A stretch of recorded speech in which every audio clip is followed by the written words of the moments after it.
Amen. Oh God, you are my God. Early will I seek thee. My soul thirsts for you.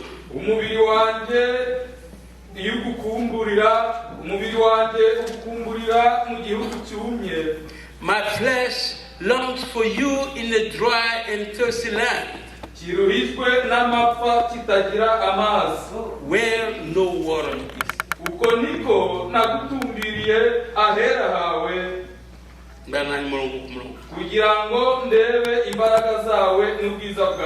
Amen.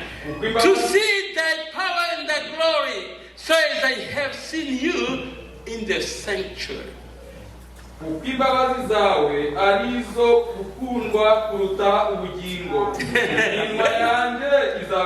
Amen. Because thy loving kindness is better than life, my lips shall praise you. Your lips. You should not live here without testifying, without praising God. Hallelujah. Amen. Now, But if you just say hallelujah and amen, it's all enough. Even if you say amen, that's all right. May God bless you. Let's keep reading.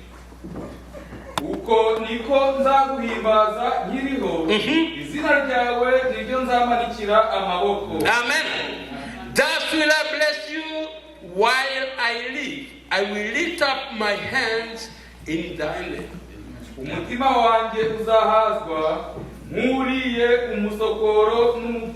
Amen.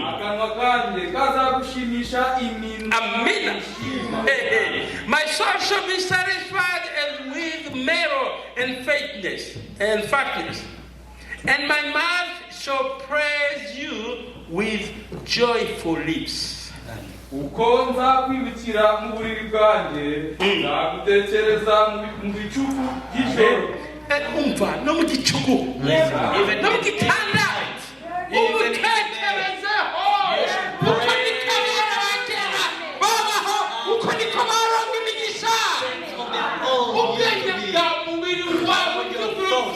All your thinking, all your entire life, you should project it to the Lord Jesus Christ.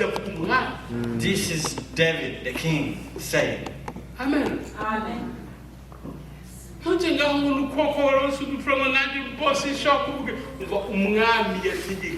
Listen, the king who used to rule over many people, he could praise, rejoice the Lord. How about me?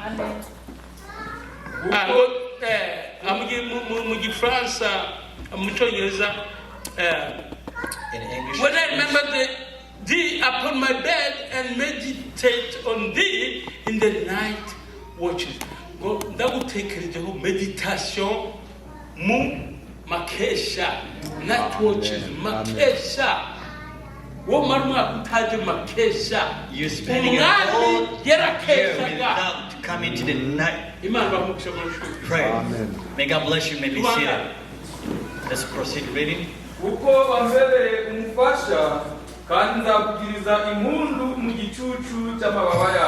Because you have been my help, therefore in the shadow of thy wings will I rejoice.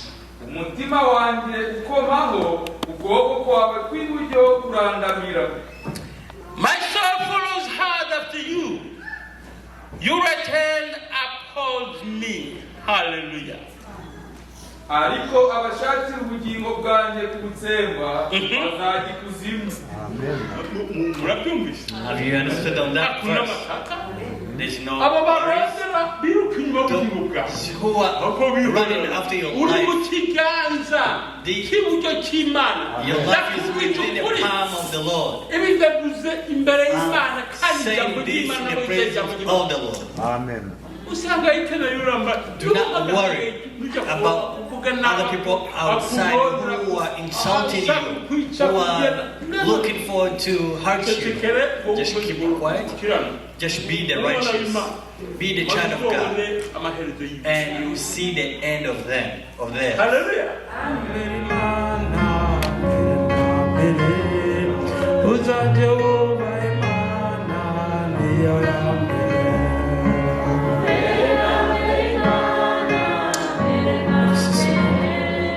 Oh.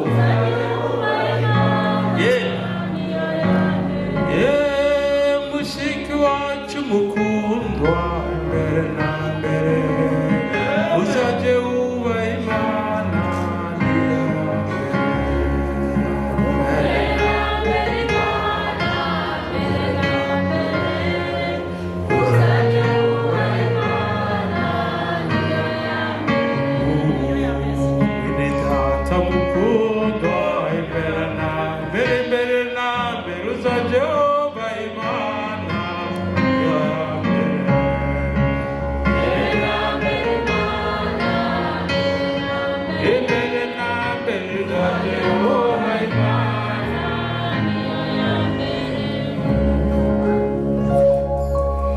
Imana Yesu Kristo, Dear Lord Jesus, tuje akagoroba keza, we've come in this afternoon tuje kongera kumva ijambo ryawe. as we have come to listen to the word of God. Rya jambo ritongereho The litagabanije, one that has no additional to it or a subtraction to it. rya jambo rirema rigakiza The ibyaha, word that heals and creates. rya jambo rikura amaganya, The word rigahumuriza umutima. that consoles the soul. Ni ijambo ryawe Mwami, It is your word. ndagusabye uduhe ijambo ryawe uno munsi, Praise you to give us your word. turige turyumvirize, As we approach the time of listening, turikunde turyizere, let us love it and it will heal us. mu izina ry'umwami Yesu In the Kristo, name of the Lord Jesus, ndagusabye abaje ngaha bose you to all who have utwongereze gathered here, ukwizera, you add faith. duhishurirwe ijambo ryawe. Give us a revelation. Of Ijambo your ryawe word. n'umukate n'ukuri Your n'ubugingo. word is the bread of life. Mwami Mana nzima, You are living God. tugusabye imigisha, We request you the blessings. uze ngaha nonaha duturane akakanya Descend gato. to us and be with us. Aho utuye haba ubugingo, Wherever you are, there is life. aho utuye haba intsinzi. Wherever you are, there is victory. Mu izina ry'umwami Yesu Kristo twirukanye In the name of the Lord amadayimoni Jesus yoza Christ, we gusamaza cast abana away bawe, all the demons that will obstruct your children. uyirukane mu izina ry'umwami Yesu Kristo. We cast them away in the name of the Lord Jesus Christ. Aha hantu hacika hera Let kukuruwe, this place be holy because you are holy. n'abicaye ngaha bashitse ngaha, Who have gathered, who are here, mu izina ry'umwami Yesu Kristo, in the name of the Lord Jesus Christ. utwezeshe amaraso yawe, Sacrifice, cleanse us with your blood. ukoreshe umukozi wawe, Use your servant. uririmbire mu baririmbyi bawe, Sing within your usengere mu bagusenga. and pray within those who will be praying. Tugusabye byose tubyizera mu izina ry'umwami Yesu All Kristo. those in the name of the Lord Jesus Christ. Amen. Hallelujah. Amen. Dushimira Imana cyane. We're very grateful to the Lord.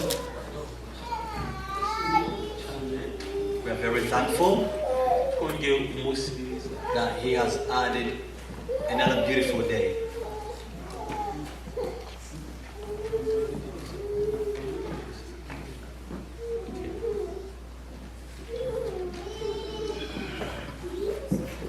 Believe. Birashoboka uki muri Afurika wategera ati Imana ntirondigaburira. You may have been in Africa saying that Imana God doesn't ifite feed, inzira zayo. but God has got His way Igashikana isezerano and hejuru y'uyizera. fulfills His promises. Hallelujah. Tusikuneza mwisho kwa ngaha ka. So we are very thrilled to be here Kuza again, kumva ijambo to jimana. come and listen to the word of God. Apani jambo ja Tom. Not the word of Brother Tom, Ijambo jimana. the word of God. Niyo mwajumva. If you listen to Himu it, komantaza imitima yanyu. do not doubt, do not Kukuna hesitate. musi wo barumusu hawe Because wakukirizwaho. today might be your day to be saved. Hallelujah. Ni bande banezero kubona kandi Fred Tom kuza kuza ijambo jimana. Hallelujah. We love him so much. Turamukunda cyane. Yesterday it was fire. Ejo hashize wari umuriro cyane. Yesterday I left when they didn't want to go. Nitusaza mu ijambo We jimana. do not grow old in the No word of God. umaze gusaza mu ijambo jimana. Uzogira ikibazo. If you start growing old in the word of God, you will have some problems. Oh, maze imyaka 40 mu butumwa. Oh, I have Oh, 40 years in the abana message. b'Imana. The Bama children of biyubura. God, Muhamenyesha. Abariruka. Nibaruka. they do not get tired. They are the eagle. Hallelujah. Jana nilibadilika katika Yesu. Yesterday I got thrilled in Christ. Abari ngaha sibyo? Those who are here, isn't that right? Yeah. Tuzobanza turya. Will keep on eating or devour. Niba sazi uzosaza upfa. If you grow old, you grow old and Mu die. ijambo ry'Imana ntibasaza. In the word of God, they do not grow old. Turi udusore n'udukomeza. We stay young, we stay youth. Kwiyubura mu nkomezi. We renew in the Turi strength. abana b'ibizu. We are the children of the eagle. Dufite ubugingo buhoraho. We have the eternal life. Igisobanuro ufite ubugingo buhoraho The meaning of the eternal life, ni ukuvuga nta gusaza kubaho. it means there is no growing old, there is no dying. Uko ni ukuri. That is the truth. Natwe abasirimu b'imyaka 80 Yesu atinze kuza. To me, who would be 80 years when Jesus delays, Nzoguma ndya ijambo rishasha I ry'Imana. will keep on eating the word of Ku God. manu turya ni manu yo ku munsi ku munsi. The man that we eat is the daily one. Day by day. Buri munsi ku munsi. Nta frigo tubikamo. We do not have a fridge to store in that man. Mwabimoneze. Do you understand it? Tugira ubuntu bw'ijambo ku munsi. It's every day. Jya utaza gusenga. If you have not come to church, to fellowship, Ukamara ukwezi amezi utaza gusenga. and you spend a month or 2 months without coming, Kwicwa n'inzara. you die Kwicwa hungry. n'abyiza. Kwicwa Starving because of that.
gukina ntabwo ari imizaha. That's my favorite word. Niryo jambo nkunda cyane. The first time I heard the word, Igihe naryumvise bwa mbere, it was said in such a way. ngo ryavuzwe mu buryo It was said like, Amen. barivuze ngo amina. And immediately I fell in love with that word. Ngo ako kanya mpita nkunda iryo jambo. And it's good Kandi ni ryiza when cyane. you can feel at home. Iyo wisanze imuhira, iyo wiyumva imuhira. You know, when I go to my house Urazi iyo ngiye mu rugo iwanjye mu nzu, and I say, Amina, navuga ngo amina. everybody look at me like, what did he say? Ngo abantu buri muntu wese aranyitegereza uvuga ngo mbese ari kuvuga iki? What did he say? Mbese ari kuvuga iki? But when I'm here, Ariko iyo ndi hano I'm free. ndisanzuye. Say, Amina. Kuvuga ngo amina. You know, sometimes Rimwe na rimwe we get mixed up tujya tuvanga ibintu because I travel kubera ko ntembera to so many places. nkajya ahantu hagiye hatandukanye I henshi. do a lot of work in Mexico Nagiye muri Mexique, and in South America, muri Afrika, muri Amerika y'Amajyepfo, in the Spanish-speaking countries. mu bihugu bivuga icyesipanyolo. And Brother Branham told the Mexicans, Mwene data Branham yabwiye aba Mexique, he said, never forget how to say ntimukazibagirwe kuvuga glory a Dios. glory Glory a Dios. icyesipanyolo. And he just stopped and went, oh, Arahindukira avuga ngo wrong country. ngo uri mu gihugu kitari cyo. So, if I say glory a Dios, you know, I'm saying Numva mvuze ngo glorious ariyo mubimenye, glory to God. bivuze ngo Imana yacu habe icyubahiro. If I call you brothers, Nimvuga ngo bene data, mi hermano, ngo miameno, I'm saying my brother. ndi kuvuga ngo mwene data. But sometimes you get mixed up. Rimwe na rimwe tuvanga indimi, But one day, ariko umunsi umwe we're never going to be mixed up again. ntabwo tuzongera kuzajya duhuza indimi. Today, Uyu munsi the most important part of this, ikintu nyamukuru kibi byose uri kubona, for those that do not speak English, kuri abo mwebwe mutavuga icyongereza, he is important. uyu munsi niwe ufite agaciro. He is the most important part. ni we kintu gifite agaciro ngubu, He's the interpreter. kubera ko niwe musobanuzi. And if the interpreter doesn't get it, Niba umusobanuzi atabimenye neza, then you don't get it. namwe ntabwo mwabimenya. So, I usually have this thing that me and my interpreters do. Me and my interpreters have a rule. Ngewe n'abasobanuzi banjye dufite itegeko ngenderwaho. Sometimes I get a little excited. Kenshi na kenshi birandenga cyane nkishima. By the way, I've always been excited. Mu by'ukuri ngewe mpora nishimye. I love to dance. I love to shout. I love to... Nge nkunda kubyina, nkunda gutera akaruru. It's just something inside me. Ni ibintu biri muri nge. I've never been one of those people that whisper. Ntabwo ndi muri ba bantu bahoyoherana. I've always been one of them people that shout his name loud. In the name of Jesus! I love it. Ngenda bikunda, yandi kurivuga cyane. Neruye. But sometimes I get excited and I get to preaching too fast. Noneho nkabwiriza vuba vuba. Well, my interpreter, Noneho umusobanuzi wanjye don't just stop. ntabwo uhagarika. Reach and get me by the arm like this. Noneho uzajya ufata ukuboko umurureho gato gato. That's like, slow down. Genda gahoro gahoro. So if you see him doing that, he's good. Noneho nimubona we ari kubikora kumura ukuboko ameze neza cyane. Amen. Amina. Are you good? I'm good. You be African. Ngo arashaka ngo mbe umunyafurika nyabyo. If I jump, you jump. Ngo ninguruka nanjye nawe aguruke. If I shout, you shout. Nisakuze cyane nawe asakuze cyane. If I run, Niruka you can keep up with me, I promise. mu by'ukuri nizeye ko ntabwo nagusiga. Hallelujah! Let's stand for the reading of the word. Muhaguruke kuko gusoma amagambo y'Uwiteka. When I was a young man, mu gihe nari nkiri mutoya and we had church, twari dufite urusengero. we really had church. We really had church. Mu by'ukuri twari dufite urusengero. If I say something you don't get, don't go blank. Just excuse me. Let me do it again, okay? We're learning. Turi kwiga, We're getting acquainted. turi guhuza. One day he'll know what I sound like. Rimwe bizaba kumva neza uko mvuga neza. But we would go to church and, you know, Natwe dufite iteraniro cyangwa se urusengero. I can remember my uncle had this great big car. Marume afite ikimodoka kinini. And I would ride in the back window.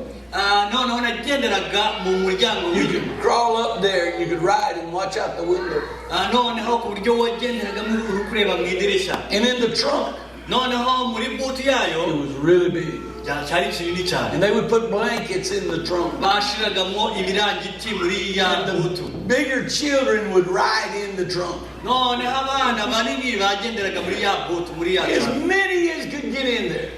Benshi bashobora kuba bana And the kwiyama. people would load in the car. Abantu bakuraga iyo They were modoka. sitting on people's laps and crowding. Bicaraga ku mavi ku maguru y'abandi. And we'd go to church at Noneho twajya mu kurusengero 1, 2 o'clock in the morning. na za saa saba saa munani z'ijoro We would come home.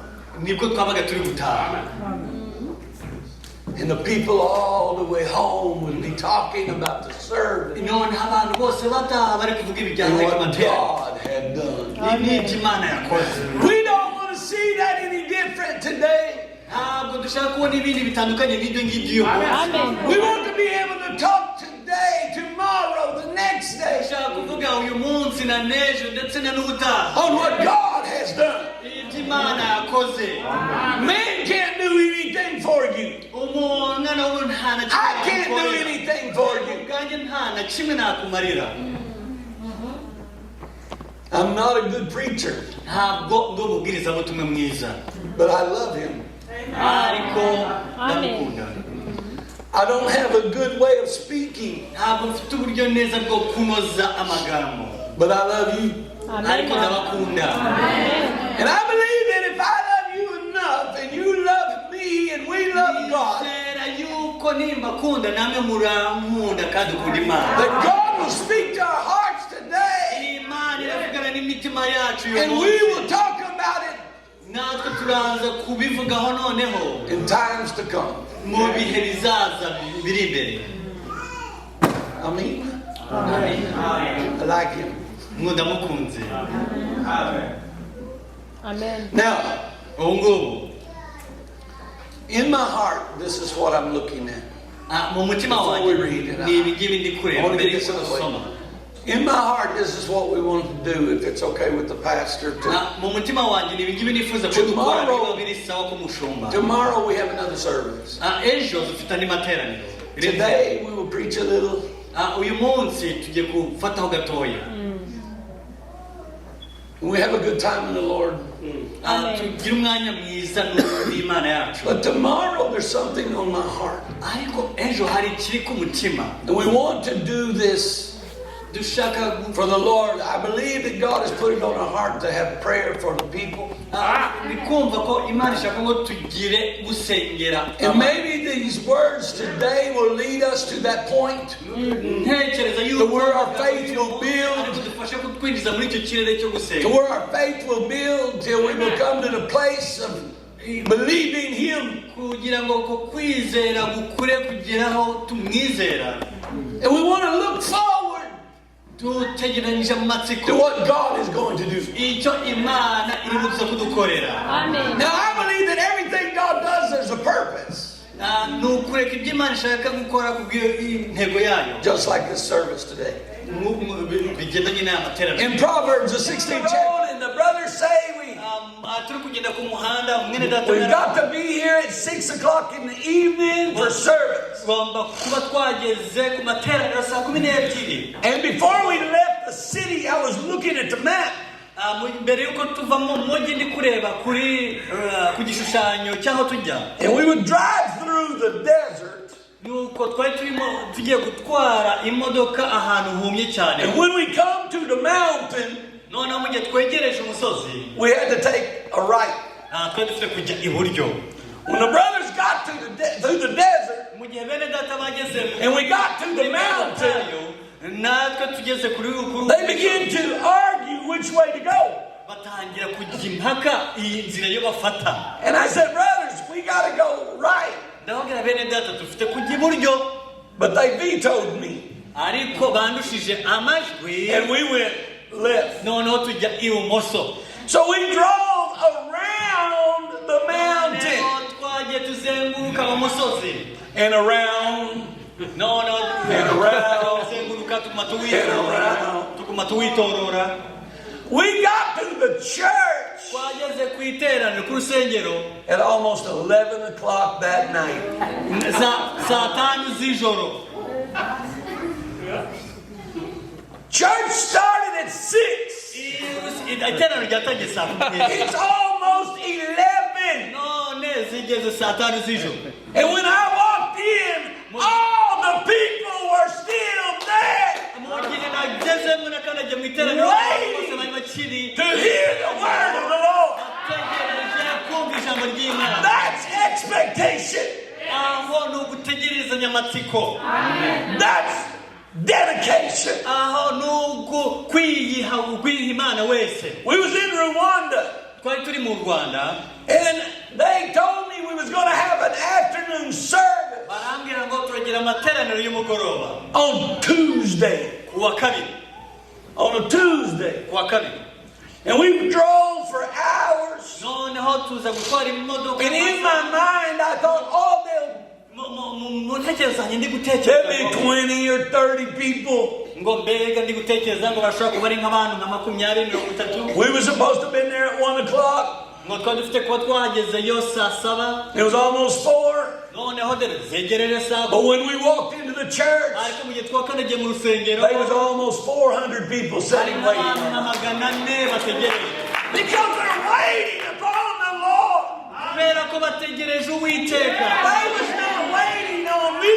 ntabwo bari But bategereje God was coming to talk to them. And they knew He was coming. kandi nabo bari bazi ko Hallelujah. Uwiteka ari kuvugana nabo. Amina. Bategereje Imana kabisa. Amina. Sana we. The Lord Imana directeth our steps. yayoboye intambwe zacu. Now when Joshua, noneho mu gihe Yosuwa, when God told Joshua to cross the river, noneho reka tujye kuri Yosuwa mu gihe He told Joshua, He said, when the priest's foot touches the edge of the water, aravuga ati mu gihe ibirenge by'abatambyi bikandagiye the water will part. amazi aratandukana. Now Joshua already knew Yosuwa that God could do this ngo yiwe yarafite kuba because he saw the Red Sea. kubera ko yarebye inyanja itukura. That was a testimony iyo bwo bwari to Joshua that God was going to do it again. ngo Imana irongera ibikore. When you see the things that happen ngo urabona ibintu biba during the ministry of the prophet of God, kubona ubukozi bw'umuhanuzi, it is a testimony to you that God is going to do it again. Hallelujah!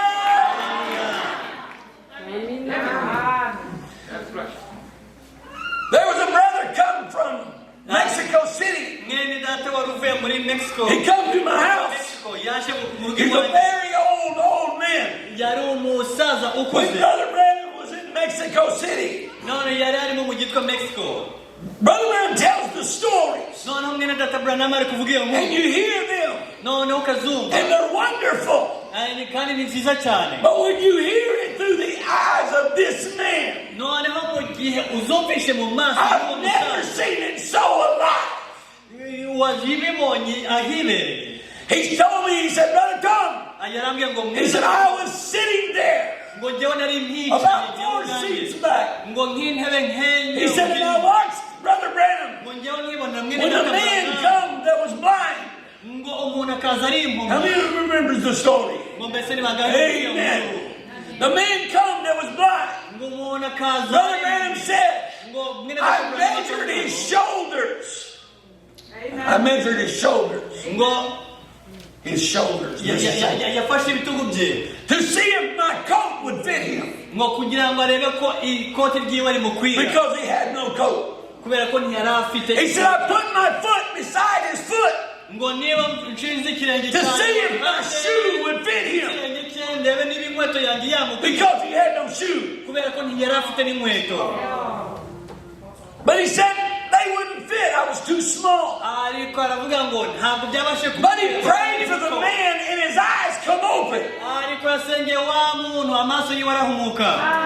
Amen. Now let me tell you the story, the way the brother saw it. He said, I was sitting about 4 rows back. And I saw them lead the blind man up to Brother Branham. And he said, I seen Brother Branham look at the man. And Brother Branham walked behind him. And I seen him do like this. And he said, I seen Brother Branham walk beside him. And I seen his foot beside his foot. He was seeing it with his eyes. And he was telling what he saw. And he said then, when Brother Branham prayed for the man, and his eyes came open, he said the man began to shout. And he said, he grabbed Brother Branham like this, and he put his hand on his head, and he said, I can see, I can see. And he said, the man run. And he said, I can see, I can see. And he run over there, I can see, I can see. And he run back to Brother Branham and said, I can see. Hallelujah. Amen. And when the little girl came that had the baby that was dead for hours, the brother said, I saw her pushing those people. She had the baby. She had the baby on her arm. I got to show you the way he showed us. So she had the baby like this. And she was pushing those men. She was pushing those men. And they was going, no, no. And they went to Brother Branham. And they said, Brother Branham, she won't stop. She won't stop. She is coming through all the ushers and all the deacons. She won't quit coming. She won't stop coming. Now Brother Branham tells the story. He said, I told Brother Moore. He said, she don't know me. You go pray for her. She'll never know the difference. He said, Brother Moore started out the door. But then he broke into a vision. And he saw the baby come alive. He said, wait. And he walked out and he prayed for the baby and the baby come alive. But now let me show you how the brother told it. He said she was fighting and fighting. And they was pushing back trying to keep her away.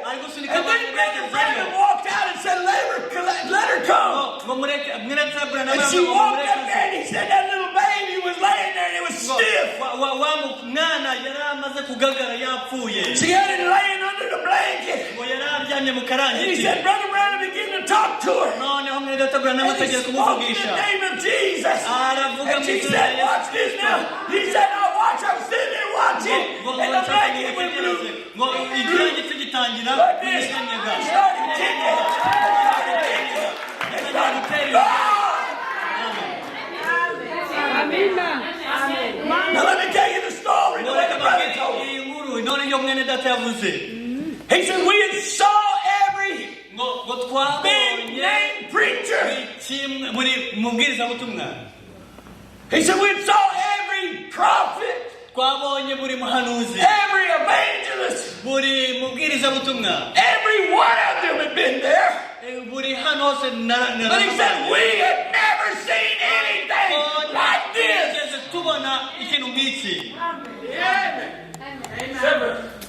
He said, for days on days, the people were being healed. Now, this is the way Brother Branham tells the story. And when we finished, I went home. But this is the way the brother tells the story. When he finished, he went home. He said, now we ain't never seen anything like this. He was about 16 years old.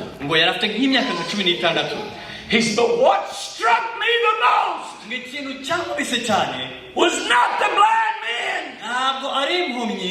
What struck me the most was not the baby coming alive. He said it was not all these other healings. He said, what struck me the most is for 8 days later, every day, the services continued. And the people that were there kept praying for the people. And the people continued to be healed. And the same God that was with Brother Branham stayed there. Hallelujah. He's the same yesterday, today, and forever. He's the same yesterday, today, and forever. He said, I am the Lord, and I change not. God didn't die when Brother Branham left. The pillar of fire did not leave you. Amen.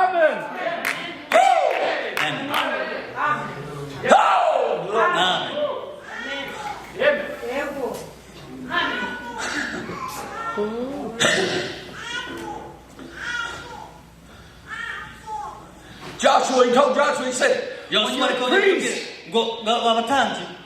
get down to the river, when their foot touches the edge of the water,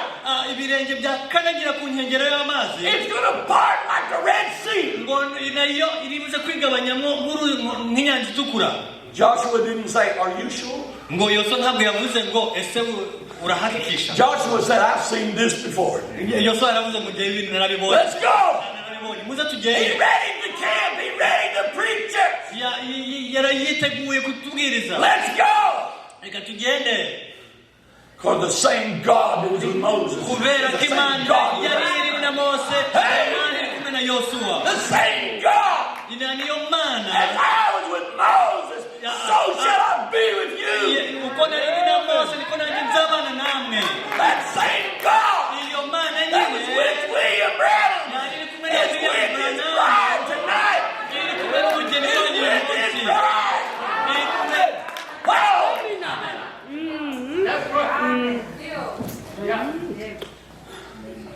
The church needs to take another step. And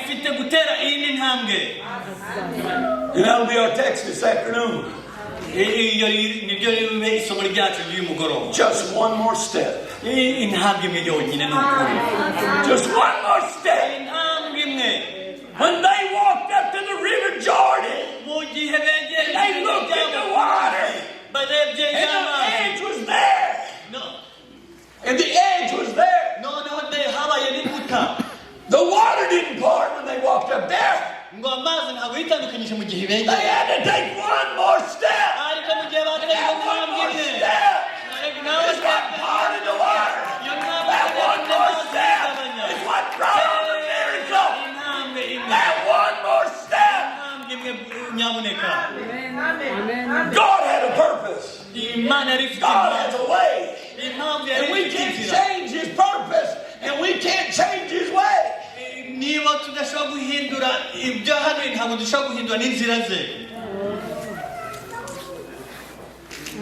have to do it the way God said it. When Abraham God told Abraham, he said, take Isaac up on that. We'll go back to Joshua in a minute. turasubira kuri yosuwa gatoya ariko mu gihe imana yabwiye aburahamu ngo na isaka Abraham took Isaac up on the mountain. mu gihe yafashe isake amujyanye ku musozi God said, take your son up there and sacrifice him to me. imana yaramubwiye fata umwana w'umuhungu mujyane ujye kumuntambira. He took him up there and he tied his hands together. aramufata amuzirika amaboko. You know, I've always wondered njyewe njya nibaza what Isaac was thinking about all that. icyo byo isake yari ari gutekereza muri ako kanya. Where's the sacrifice, Dad? none se ugiye kuntamba mu by'ukuri papa. Father, where's the sacrifice? Oh, God provide a sacrifice. Turn around. shakira igitambo haguhindukira. Is that God going to give us a sacrifice? Turn around. shakira igitambo Dad, that's the way you do the sheep. ibyo ni byo. When you sacrifice the sheep, uko niko batambira. you tie their feet and hands together. uhambira amaguru. Why you tie my hands and feet together? none kuki uhambira Because amaguru. God's going to provide a sacrifice. kubera ko imana irishakira You igitambo. know it was going through his head. Hey, it's a sacrifice. nabikora. Woo! Amen. Hallelujah. Abraham never talked. He never tried to discuss it with God. He didn't try to debate it with God.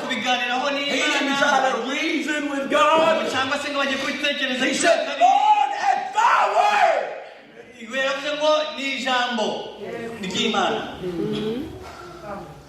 He had to take the last step. He took the knife in his hand. I've got to talk to Isaac about this. When we get to heaven, I want to ask him, what was you thinking? He took the knife in his hand and he just started. And the angel grabbed his arm. God never wanted Isaac as a sacrifice. He wanted Abraham. He wanted Abraham. He wanted to see what Abraham would do. He never wanted Isaac. It was about Abraham. Hallelujah. Oh, my. Woo. Thank you, Lord. Hallelujah. Amen. God told Joshua. He said, go down there and walk around the city 7 times. And they walked 1 time, and the walls didn't fall down. They walked 2 times, but the walls didn't fall down. 3, 4, 5, 6. It was a long way around that place.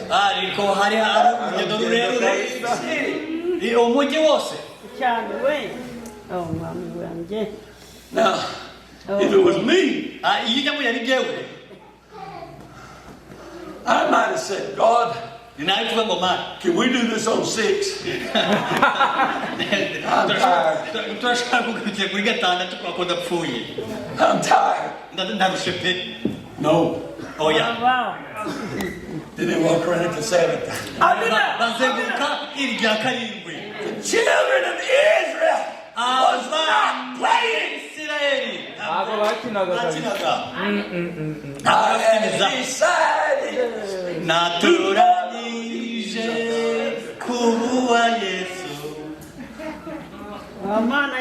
There was no stopping. There was no come on.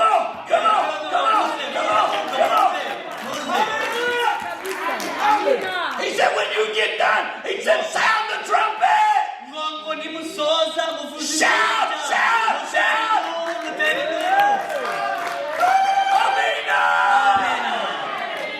And the wall.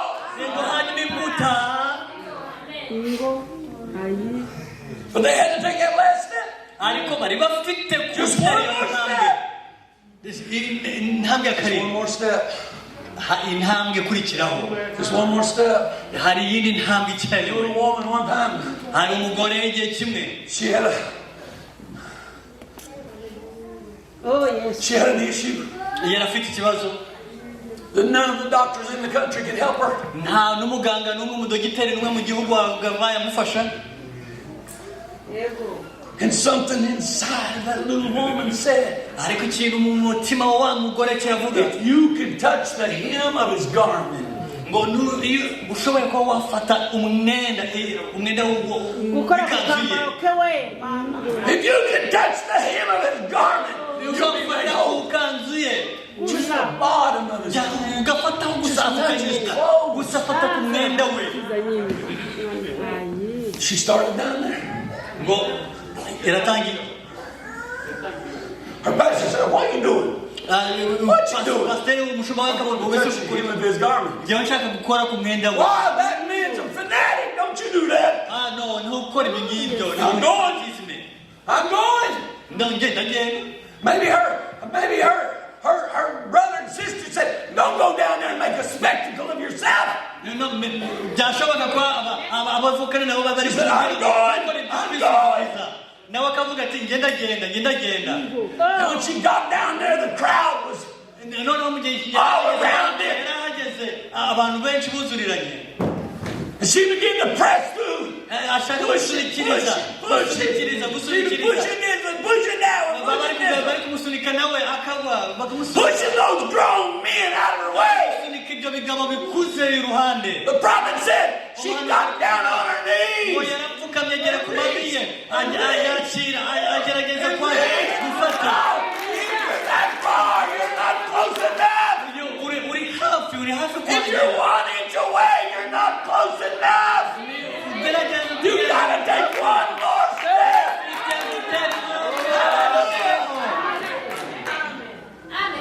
She reached and reached. agerageza gusunikiriza. Balancing breath. He said, who touched me? Who touched me?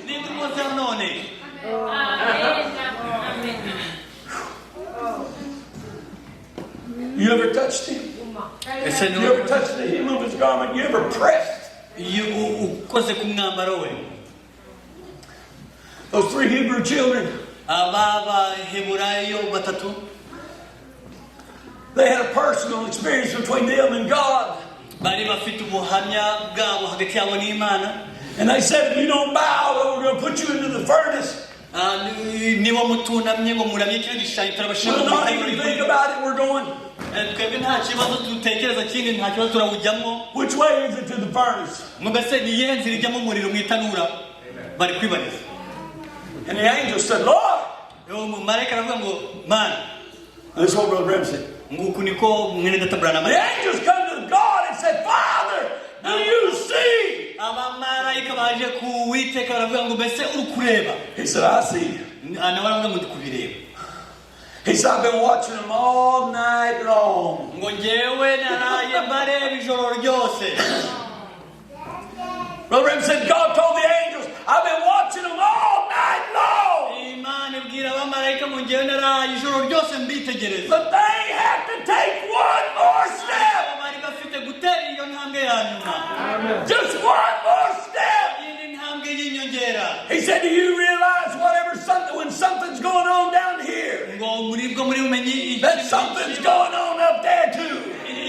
When something's going on in your life, something's going on with God, something's going on in your life, something's going on with the angel that's standing beside of you. He said, I'll be with you and even in you to the end of the world. ngo nzabana namwe.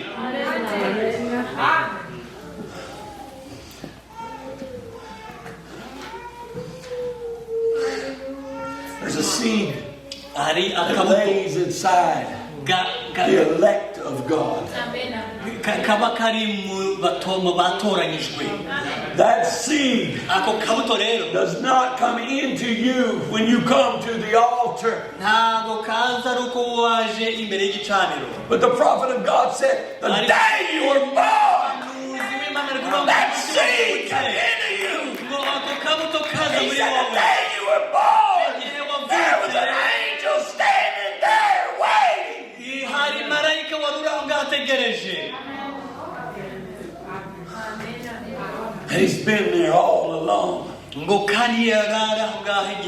When I come to the Lord, I said, God, don't never leave me.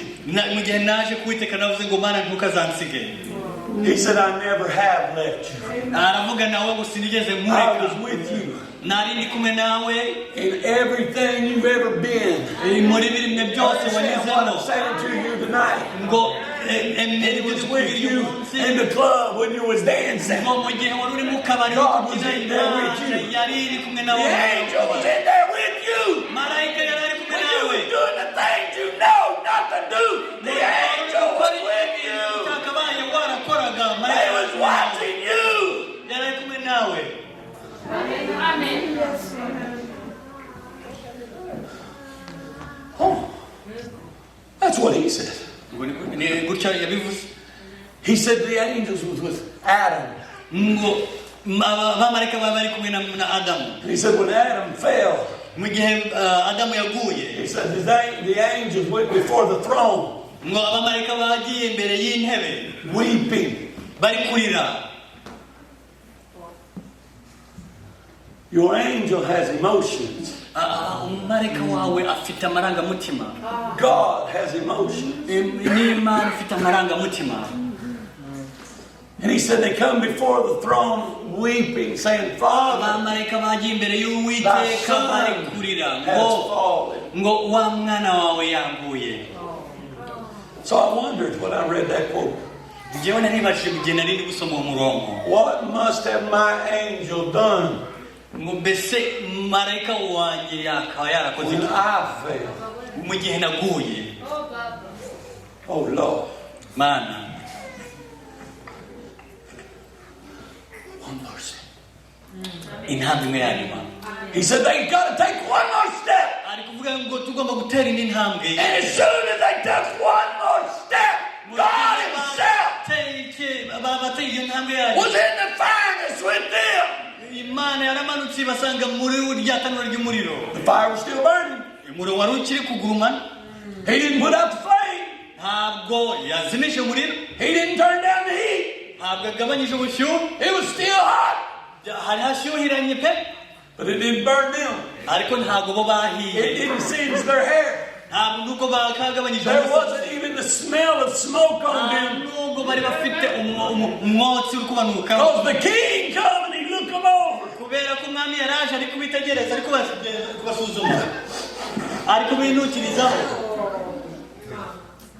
Not even the smell of smoke. Why? Because they took one more step.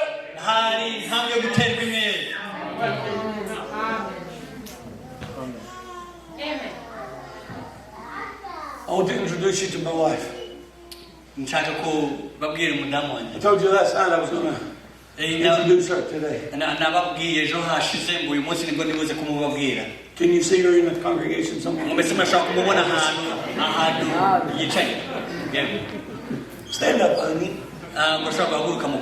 She's so embarrassed. Matter of fact, I loved her first. The first time I told her I loved her, she scared her death. She wouldn't talk to me for a month.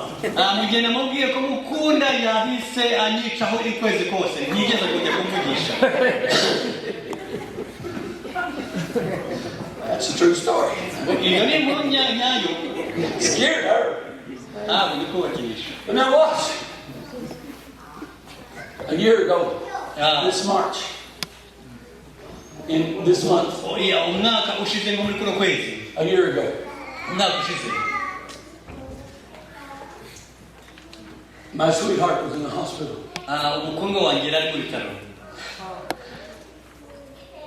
She was dying. I told us, we can't operate on her here. We don't have any doctors that can do this surgery. We're going to have to send her off somewhere. But they told me, said, Mr. Morse, we don't know.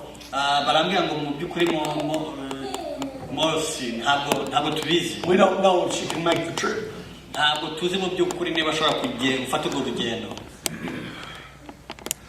She laid there to bed. yararambare ku gatanda nkariya. She had arteries in her valves in her heart. Yari afite inseke mu mutima wiwe mu It was gituza. artificial. Inseke bishirira mu bwabo. And they had failed. Nazo zirananirwa.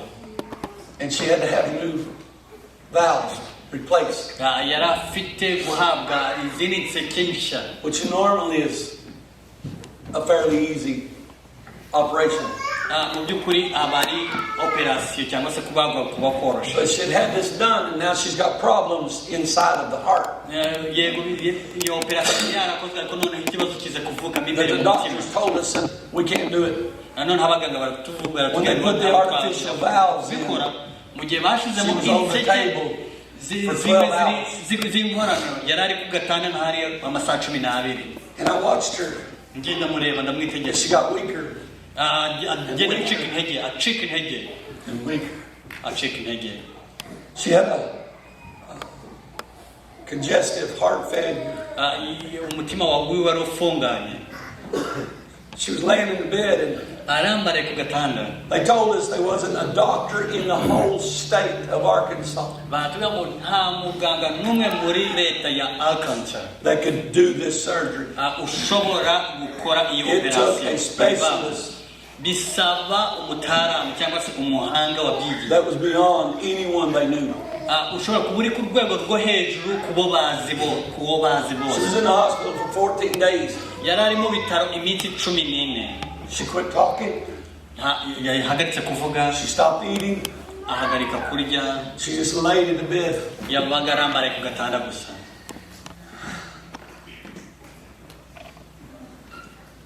But every little while, Ariko mu kanya gatoya, she'd look up at me buri kanya akazajya arambura amaso and akanyitegereza, say, "I'm gonna be okay."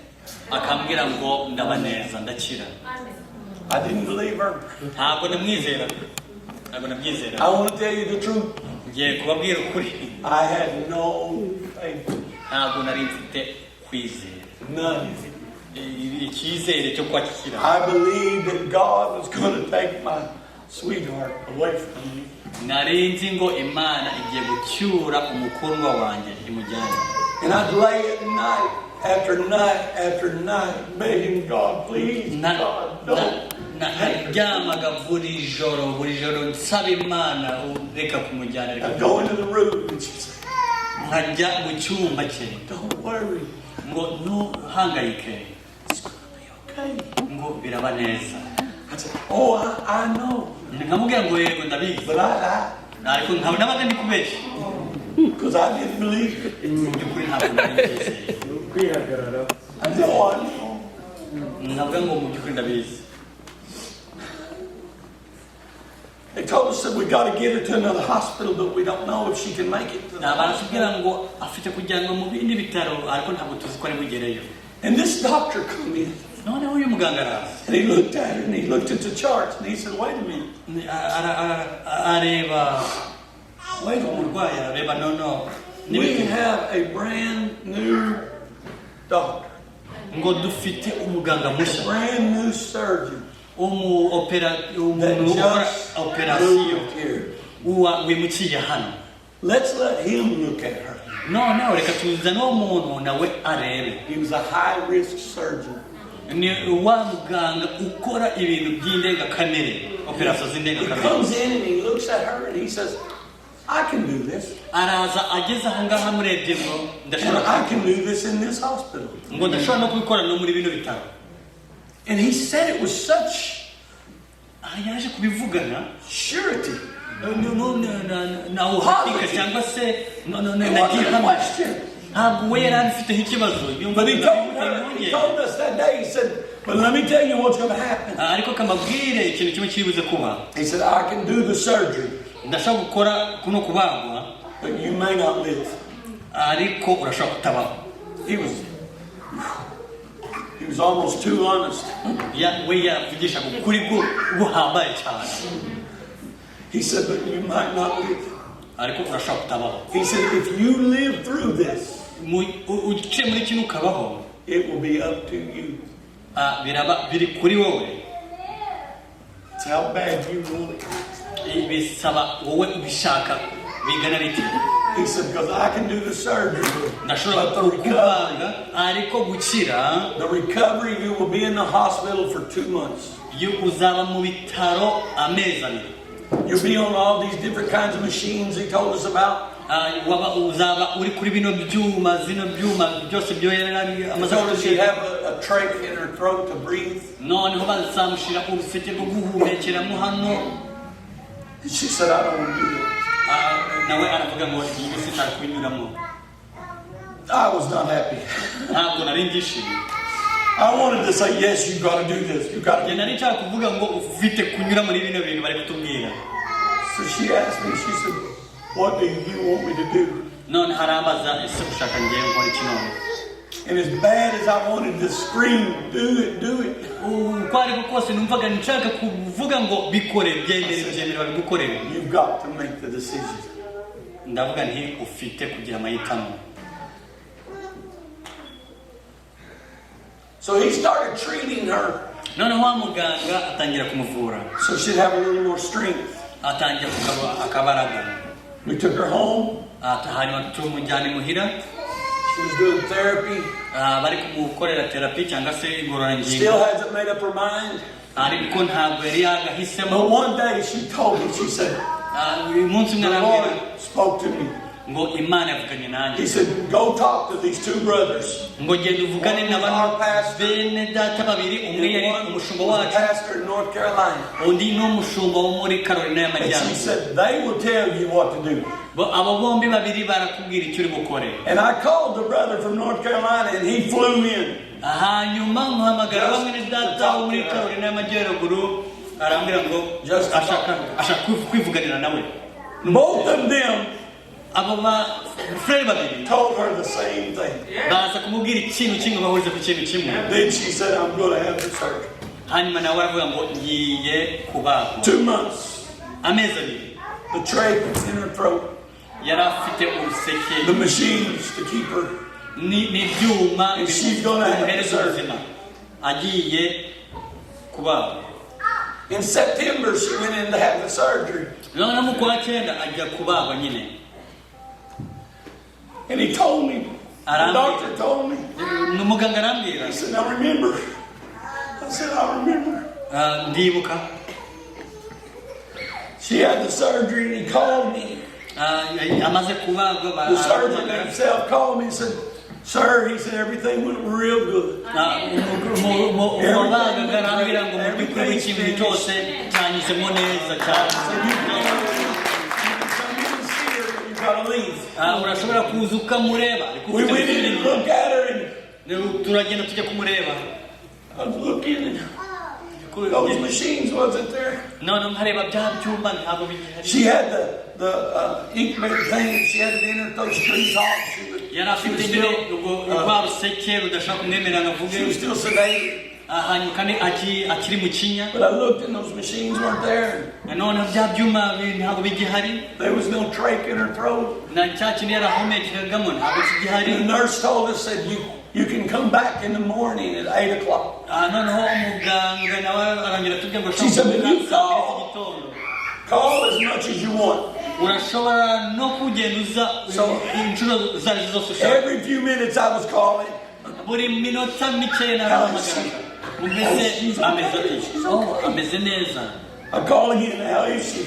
She's okay. mpamagara ese ameze atunga. How is she? koroherwa. I was driving that poor woman.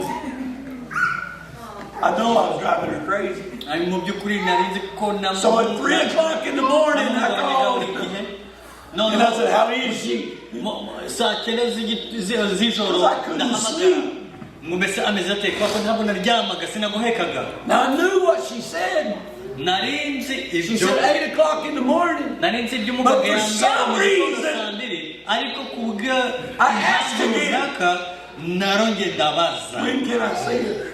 ngo mbese ni ryari nshobora kongera She said, you can come right now if you want. urashobora kuzana kano kanya niba ushaka. Oh, I jumped up out of bed. I took a shower. nahise mva mu gitanda ndoga mpita ngenda. And I walked into her hospital room at 4 o'clock in the morning. nageze mu bitaro saa 10 z'igitondo mu ijoro. And she was sitting in the chair.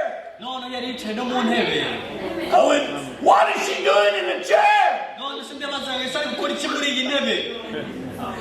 Said she has to sit up. Baravuga ngo But she just got the surgery. You got her in the chair. I thought she was crazy.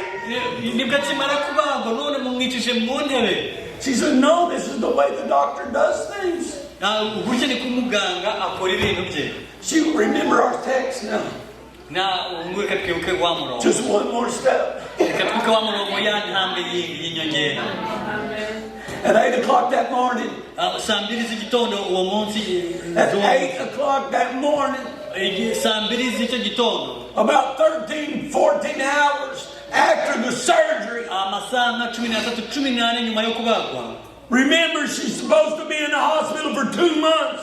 Twibuke ko yari afite kuguma mu bitaro These 2 men come in, they was therapists. Abaganga babiri baraje b'ingororangingo. And they said, Miss Ann, Abavuga ngo Madame Anne, you want to go for a walk? ese urashobora kujya And I said, what are you talking about? Ndabaza se mwebwe muri kuvuga iki mwebwe? They said, Dr. Bowman said.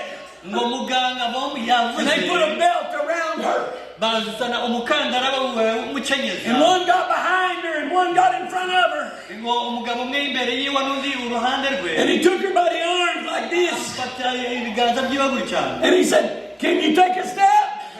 And she said, no. Aravuga ngo oya. He said, no, I can't take a step. He said, look at me.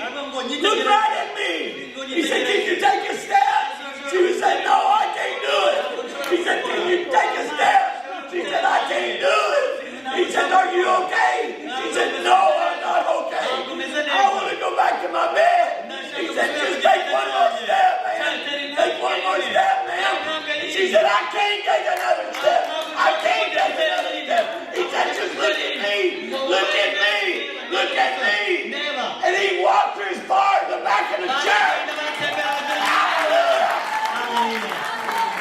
And he turned around and all the way back. She was saying, I can't do it. I can't do it. I can't do it. And he would say, take one more step. Just one more step. Just one more step. Just one more step. Just one more step. That one more step can be hard. That one more step can be painful. That one more step, you're too weak. You don't feel like you can take one more step. But God said, look at me. Look at me. Take one more step. Just one more step. Just one more step. Hallelujah. Amen. 2 months.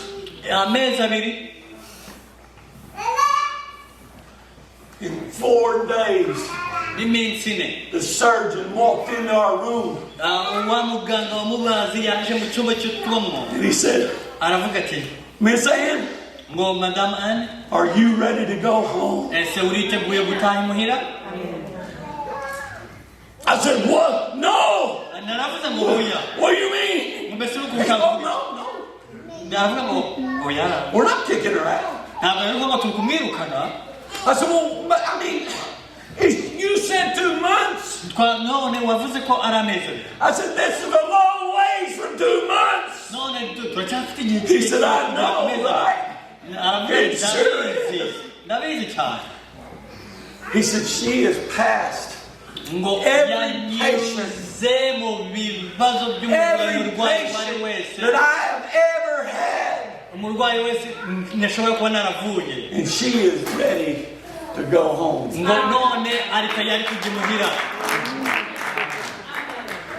Just one more step. Because she took one more step. You know what she does to me now? We go to the hotel. They put us on the 7th floor. The 7th floor. And she said, hey, let's take the steps. I said, no. No, you take the step. I'm going to the elevator. Jyanda koresha muri sanseri muri cyo kizamura abantu.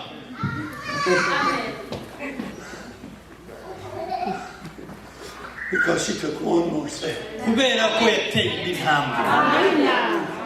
Yitegereze mu maso. Duhangane mu maso. One more step. Indi ntambwe. One more step. Itera indi ntambwe. You have one more step. Ufite indi ntambwe. We have it in our heart for tomorrow. But I want to tell you why I'm not going to do this today. Ndashaka kubabwira ikintu kimwe. Impamvu kintu harimo bikora uyu munsi. Because some of the people here right now kubera ko abantu bamwe ahangaha muri kano need kanya one more step. bafite gutera indi ntambwe. The Word of God says umuhanuzi w'Uwiteka ari kuvuga ngo that sometimes rimwe na rimwe there's a little something hari akantu gatoya down on the inside kari ahantu that you n'imbere need to correct something. gafite gukosorwa. Amen. Gutungana. So instead of us having a prayer line today, mu mwanya wo kugira ngo tugire gusengera abarwayi cyangwa se umurongo wo gusengera abarwayi, I want us to go home nshaka ko tutaha imuhira iwacu tonight. uyu munsi. I want you to pray for the service tomorrow nshaka ko musengera amateraniro and y'ejo, check your life. hanyuma From the mwibura top of your imibereho head to yawe the bottom of your feet. guhera Check ku your mutwe back. kugeza ku birenge. Check about. There was a brother the other day come and told me he was a pastor of a church. hari umwene data umwe wambwiye ngo ni umushumba w'itorero rimwe. Very, very good man. umugabo mwiza cyane, Very, very holy man. umugabo mwiza ukiranutse. But he said, Brother Tom, he said, aravuga ngo mwene data Tom, a few years ago, he ngo said, imyaka mike ishize I was worried about my young people. nari mpangayikishijwe n'abana batoya banjye. He said, I took a gallon of water and I went mfata akajerekani to a k'amazi, place and I fasted for 3 days. njya kujya kwiyiriza iminsi 3 He said, for my young people. ku bw'urubyiruko cyangwa se abana bato. He said, but I could get no word of the Lord. ariko sinigeze numva ijwi na rimwe ry'Imana. He said, on the way home, I was praying. I said, God, ngo mu rugendo haza rero ndi gusenga ndavuga nti I did this for the young people. nakoze ibi ngibi nakoze ku bw'urubyiruko rwacu cyangwa se abana I bato. want to fix the young people. nshaka gukosora no gushyira ku murongo abana bato. And he said, God spoke to me and said, ngo Imana ivugana nanjye irambwira iti you've got to fix yourself first. ngo ufite kubanza wowe kwitunganya wowe ubwawe. When he was a very young man, mu gihe yari akiri just muto, a boy preacher, akiri umubwirizabutumwa ukiri muto, he smarted out to an elder. He smarted off to an elder. yagiye mu nzu y'umukambwe, He disrespected the elder. hanyuma asuzugura uwo mukambwe. It had been years. byari ibya kera. But he said, Brother Tom, every time I prayed, that thing would be in the back of my ngo mu gihe mind. icyo ari cyo cyose nasengaga icyo kintu cyaragarukaga And I kikanjya would mu just push it ntekerezo, away and push it away. nkagenda nguma nkigizayo. He said, but when God said, you've got to fix yourself ariko mu gihe first, Imana yambwiye ngo ni ugomba kubanza he said, kwitunganya, immediately, that's what was in my mind. cya kintu nicyo cyahise kigaruka. He got on the phone, he called the elder, he said, Elder, I'm sorry. yahise afata telefone I shouldn't have done that. agenda ahamagara wa mukambwe uti mbabarira. He went home, asubira he started preaching to his congregation, atangira and he kubwiriza, baptized 40 young people. abwiriza, hanyuma habatizwa abana b'urwaruka 40. 40 young people! Because he took one more step. ko yateye indi ntambwe. Take one more step was he. Muri uyu mugoroba atera iyindi ntambwe. You want healing? ese ushaka gukira ku bw'indwara, tera iyindi ntambwe. Maybe birashoboka there's nothing in your heart. ko nta kintu na kimwe kiri mu There's mutima wawe. people sitting here that I know there's nothing in your heart hari abantu bashobora kuba bicaye hano bavuga ati nta na kimwe kiri mu mutima wawe, for that one, ariko kubera cya kintu kimwe, kubera ikintu kimwe, for that person, kubera umuntu umwe that you have something. ufite akantu. Go fix it this evening. genda ugatunganye uyu mugoroba Fix it. genda Fix it between you and him. ugatunganye wowe If you got to fix it with someone, you fix it with someone. niba ufite ugatunganya hagati yawe n'undi muntu ugenda One more step. tera iyindi ntambwe y'inyongera And tomorrow, ejo you'll see the hand of God. ukuboko k'uwiteka Let's see a revival come to this country that we're in now. reka tubone ububyutse I'm going to tell you something. reka mbabwire ikintu kimwe Some of you've not been in Africa lately, ntabwo abenshi muri mwe murashobora kuba mutari mwasubira muri afurika mu minsi yashize but all over Africa, ariko muri afurika yose we're having a revival. bafite ububyutse People are coming to the Lord and coming to this message by the hundreds. bari kuza mu bururu n'ubutumwa ari amajana n'amajana Don't let that, don't keep that out of this building. Bring it ububyutse into this building. ntimumureke hanze y'iri teraniro mubuzane Bring muri it iri teraniro into your hearts. mubuzane mu mitima yanyu Let that revival be here. reka ubwo bubyutse bube hano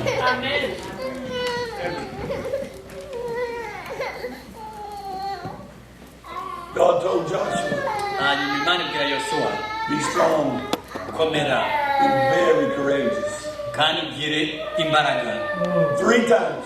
inshuro zitatu He said, be strong, komera be very courageous. kandi ube umunyembaraga For everywhere you step your foot, ahari hose uzakandagiza ikirenge cyawe that belongs to you. hazaba hawe Whatever you shall ask in my name, I shall give it icyo to ari cyo cyose uzasaba mu izina ryanjye nzakiguha you. Jesus Christ the same yesterday, yesu kirisito uko yari ari ejo n'uyu munsi ndetse n'ibihe byose do you love him? ese muramukunda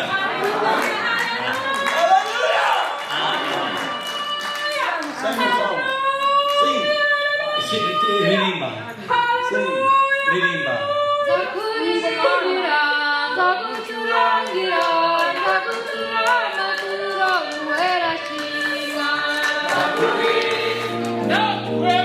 but for us we have to praise the Lord Things are getting serious. ibintu bitangiye gukomera The Lord is coming. umwami imana araje Today is right. ububyutse He's here. buri hano Now he's good. I tell the truth Ibyo gusa- ibyo gusa- what he has said is true Bona nkumva ibitangaza cyane. Ibyo bibaza ko bitari gushoboka. I hear of the things that I could not even think about Numva biri kuraba hirya no hino. when they are all happening here and there. Kamera. Abantu bakagaruka mu ijambo. When people are coming back to the original word. Baby. Abatari ngaha hejuru. Those who were not here yesterday,